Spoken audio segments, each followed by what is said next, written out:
No leak, guys. This is a fix. You can see it looks clean. No hose clamp, no rubber hose or anything. It looks nice and clean.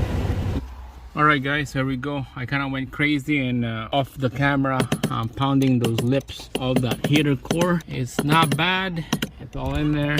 Same thing on the top. So I use these locking pliers here to go behind that heater core outlet so that when I hit it, the heater core is not moving and it's not going into that HVAC system. So this is just to stop it to going in while I'm pounding this lip. I'll just use this socket right here and a small little V socket to pound it in, and then a screwdriver to pound it in as well. Okay, so just all around on the other side as well. Same thing up on the top. It's all the way around. Alright guys, so we're gonna put coolant on this thing, pressure it up, and see if it's holding the pressure. We're not gonna put everything back together yet, all the panels around. We're just gonna test it out, see if it holds the pressure. It should. I got the o-ring in there. Yeah, let's put coolant in and let's start the engine. Alright guys, we're gonna go under the hood. Gonna just give you a quick rundown of this bleeding the coolant out. But first we're gonna put coolant into the reservoir first. So I got this kit here. This is a bleeder kit that we could put it in there so it's nice and steady. We're gonna lose this bleeder screw here. This is the plastic screw. Just use that pry bar looking, or you can use a flat screwdriver, but it has to be bigger, not the smaller one. All right, you could leave it like that, or you can take it out. All right, so let it open. That thermostat housing bleeder port is ready to go. All right, let's put coolant in. All right, so 50-50 premix. There you go, Chrysler, Dodge, and Jeep. Orange color coolant. We'll put some in there. This has been pre-mixed already. Here we go, guys. Open it up, let it flow. Coolant's gonna start coming out of the port. When it starts coming out, we'll put the plug back in. All right, we need more coolant. All right, I put the plug back in because it started leaking already. I just noticed that you see how the color of that coolant is different. So somebody was putting different color of coolant in here. That's exact same color as the one when I took out the heater core. It's like lukewarm color. So I don't know. We need to flush this coolant out, but I don't have the system to do that. But for now, we're just gonna let the guy know what's going on, and we're just gonna have to keep going, and he could take it to the shop to get it flush. All right, we're just gonna close this port here. Nice and snug. We know there's a coolant coming out. We'll put more coolant in a container here. We're just gonna open her up. It's gonna start gushing. You see how it's going up in here? I'm just gonna leave it like that. Make sure this is close, and we're gonna start the engine. All right, so we know that this is full. Close the port. Coolant's coming out. Let's go start the engine so that the water pump will cycle the coolant all around the cooling system. And we'll double check that the heater core, the inlet and outlet, make sure there's no leak and stuff. So let's go start the engine. All right, here we go.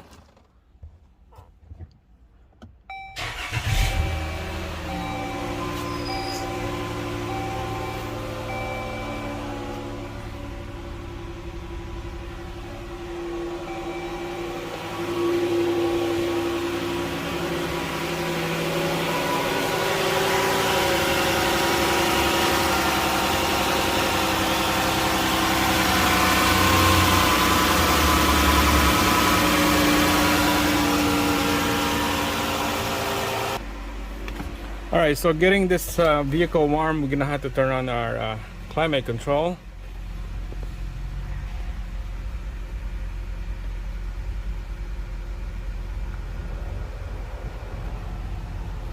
Wow, there's like white stuff coming out of the vent.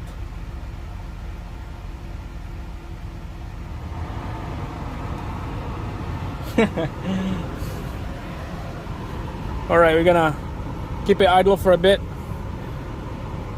and keep an eye on that tank, on that reservoir over there, make sure it's full. And I heard that you're gonna have to like keep the RPM steady on a 1500 RPM, and then turn off the engine and cool it down, and then keep adding coolant, and then do the same thing again, keep the RPM steady 1500 till you get a nice and warm air coming out of your vent. I'm not gonna show you how to do the coolant bleeding, that kind of stuff, because this is not about the coolant bleeding. I'm just gonna show you the basic of how to bleed the coolant. All right, so it's been idling for about 10 minutes. Keep the RPM up to like 1500. All right, we're gonna check this out. I turn off the engine. You can tell we're gonna be cracking the bleeder screw here. Keep an eye on the fluid in the tank. You're gonna burp this cooling system. You can see that there's gonna be, there you go, bubble coming out.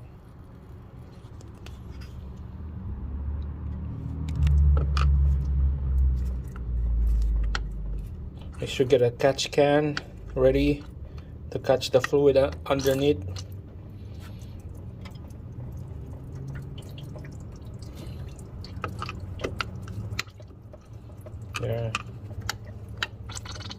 There we go. We need those bubbles out.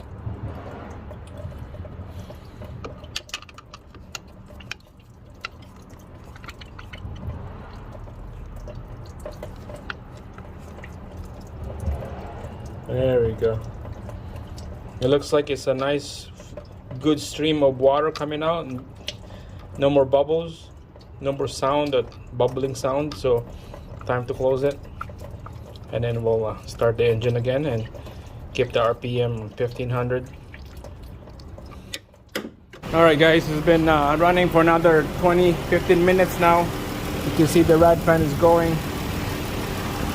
We're gonna be bleeding that air again.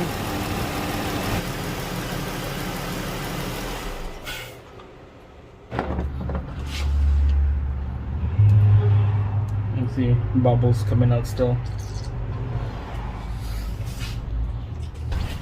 There we go, more bubbles. I'll just keep doing this back and forth, maybe, who knows, 3 or 4 or 5 times. And then when you have the cab vent coming out, it's nice and hot, you're all set, everything is ready to go.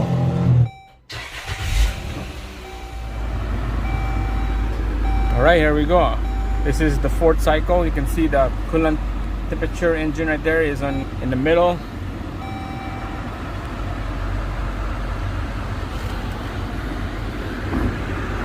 Nice and warm as well on the right.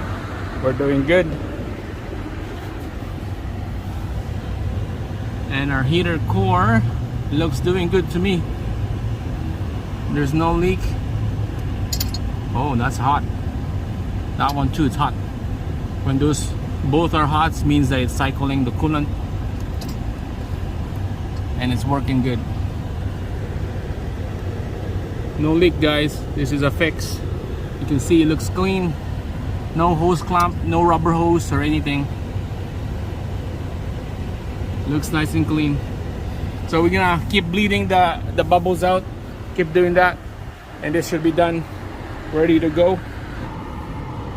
I got the air vent from the front here, and you could feel that it's so nice and warm. Temperature below middle. Yeah. So the problem here before is that when you go to the defrost in the morning, it will defrost half of the windshield. It will be nice and toasty here, but on this side is nice and cooler. It's nice and cold. So of course heater core is plugged. All right, so confirm this is good. No leaks, everything is looking good to me. Now we'll put everything back together. We're gonna bend that bar back in, this one right here. So we'll line up to the stud, we'll put the knee airbag, and we'll put the handle back in. That's it. Yeah, if you like this DIY, give me a thumbs up, subscribe, and follow the channel. We're gonna get more videos just like this one. Alright, thanks for watching. I'm signing out. I'll see you again on the next one.